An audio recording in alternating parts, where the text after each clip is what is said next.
വചനവീഥിയിലൂടെ father ജെ.ബി. Puthur. വിശുദ്ധ മാർക്കോസ് രചിച്ച നമ്മുടെ കർത്താവ് യേശുമിശിഹായുടെ പരിശുദ്ധ സുവിശേഷം.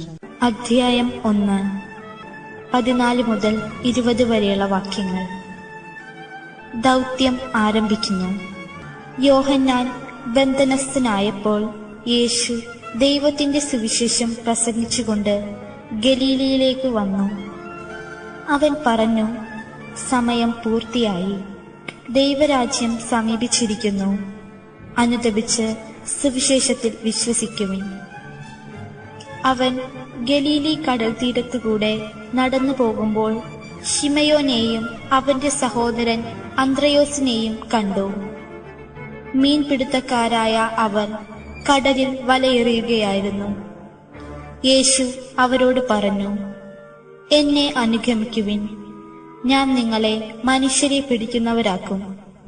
ഉടനെ വലയുപേക്ഷിച്ച് അവർ അവനെ അനുഗമിച്ചു.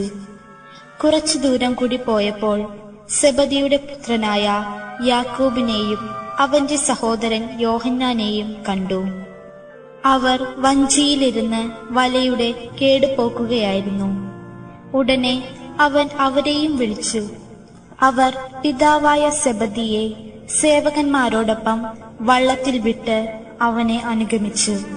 യേശുവിന്റെ രക്ഷാകരമായ ദൗത്യത്തിന് തുടക്കം കുറിക്കുന്നു.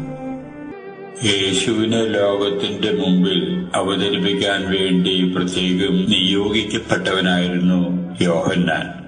യോഹന്നാൻ തന്റെ ദൗത്യ നിർവഹണം ആരംഭിച്ചത് സത്യത്തിനോട് 100% വിശ്വസ്തത പുലർത്തിക്കൊണ്ടുള്ള പ്രവർത്തന ശൈലികളിൽ കൂടിയായിരുന്നു. ഈ പ്രവർത്തനങ്ങളുടെ ഇടയിൽ നാട്ടിലെ രാജാവിന്റെ അപ്രീതി സമ്പാദിക്കാൻ ഇടവരികയും അദ്ദേഹം ബന്ധനസ്ഥനായി കാരാഗ്രഹത്തിൽ അടയ്ക്കപ്പെടുകയും ചെയ്തതോടുകൂടിയാണ് യേശു തന്റെ രക്ഷാകര ദൗത്യമായിട്ട് ജനങ്ങളുടെ ഇടയിലേക്ക് കടന്നു വരുന്നത്. യേശു തന്റെ ദൗത്യത്തിന് ആരംഭം കുറിച്ചത്, ദൈവരാജ്യം സമീപിച്ചിരിക്കുന്നു മക്കളെ, അതുകൊണ്ട് ദൈവരാജ്യത്തിന്റെ മക്കൾ എന്ന നിലയിൽ നിങ്ങളുടെ ജീവിതത്തിന് ആവശ്യമുള്ള നവീകരണങ്ങൾക്കായി നിങ്ങൾ ശ്രദ്ധിക്കുവിൻ എന്ന ആഹ്വാനത്തോടു കൂടിയായിരുന്നു.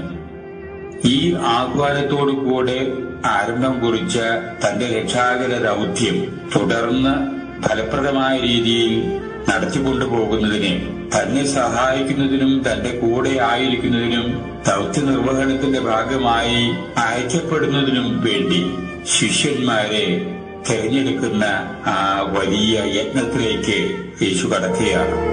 ഗാലിലി കടൽ തീരത്തിൽ കൂടെ യേശു നടന്നു പോകുമ്പോൾ 2 വ്യക്തികളെ യേശു കണ്ടുമുട്ടുന്നു.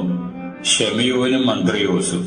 അവരുടെ പിതാവായ യോനായുടെ സാന്നിധ്യത്തിലാണ് അവർ ഗാലിലി കടലിൽ മത്സ്യബന്ധനം നടത്തിയിരുന്നത്.